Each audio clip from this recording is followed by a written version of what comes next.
Francis of Assisi said, "Preach the gospel at all times, and when necessary, use words." Basically, what he was saying was that our actions speak a lot louder than our words. If we just speak words of the gospel, just tell people about Jesus, just tell them about stuff, but don't show them how Jesus lived, how we're supposed to live that life that Jesus lived, it didn't do anything for that point. So when I was growing up, I remember I always had a heart for the underdog. I had these friends, I can think of two in particular. One was named Danny, and the other one was Nathaniel. And they had a lot of problems when they were at home and stuff like that. So I talked to my mom, and I was like, "Mom, do you think these guys could stay with us for a while?" And she was like, "Okay, that's cool," and everything like that.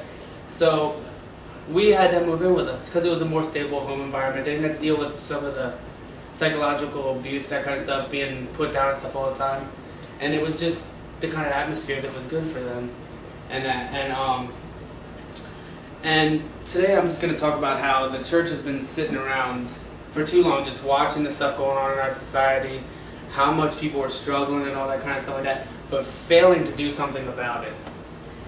And I'm just going to basically tell why we need to do something now and why it's our job as believers to do something about it. In the United States, we're afforded plenty of opportunities, so oftentimes we fail to see all the hurt and heartache that's around us and throughout the world. Around the world, there are, according to this website called Where and Why, are 10 million people, 10 million children dying every year.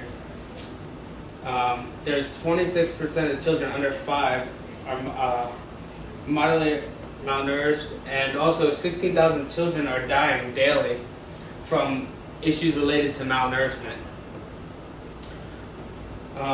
Also, I kind of messed it up, but the little part about the children being underweight and that kind of stuff like that is actually from the Global Challenge for AIDS and HIV, and they're just kind of talking about, because of how much malnourishment there is, all these children under 10 years old are severely underweight and that kind of stuff like that, and they're severely unhealthy in that.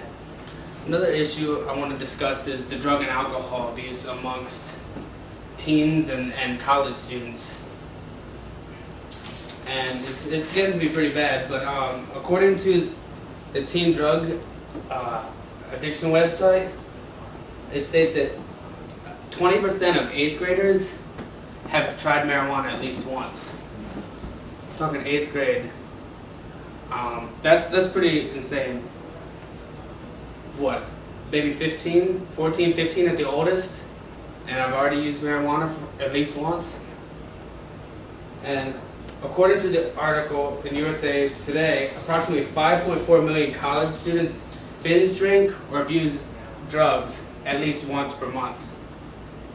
That's a lot of college students. And this isn't a problem that seems to be going away. It seems to be increasing. And these are just a couple of the issues that our society is dealing with. There's also an epidemic with suicide. Suicide rates are going up. Some of it's due to the economy, some of it's due to other issues.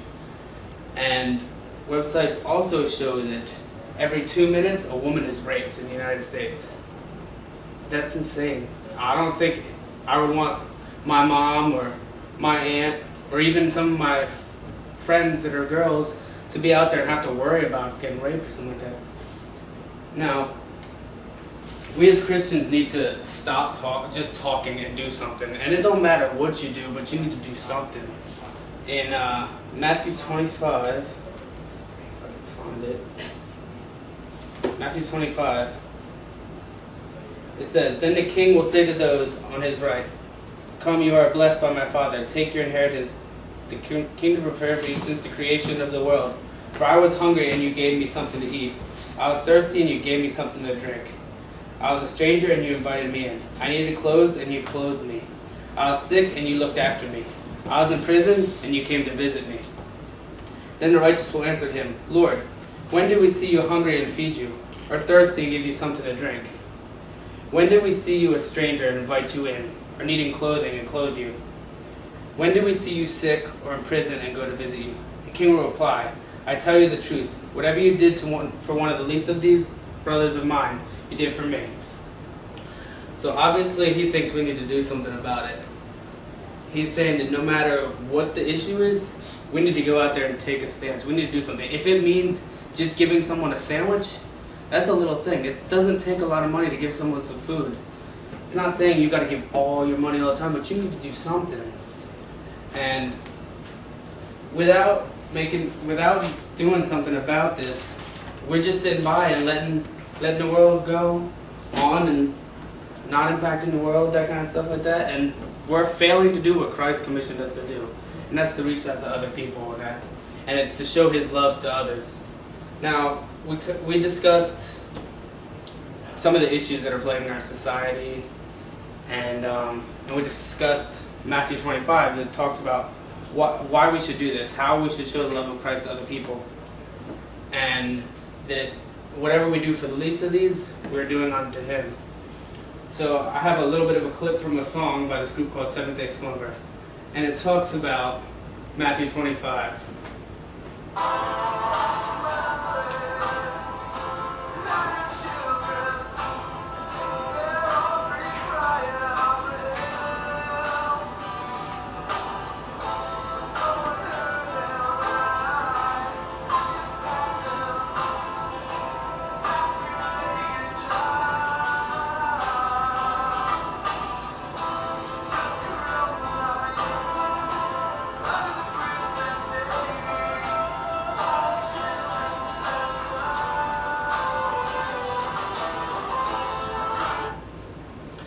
Now, we need to get out there, we need to take action, and we need to try and stop stuff like this from happening. We should not be walking by a mother with her children that are starving and screaming out for her to get a job. Maybe something happened and she can't get a job, but she needs to feed her family. We should not be sitting back watching and seeing all this stuff go down, and then her children have to deal with her taking her own life that night.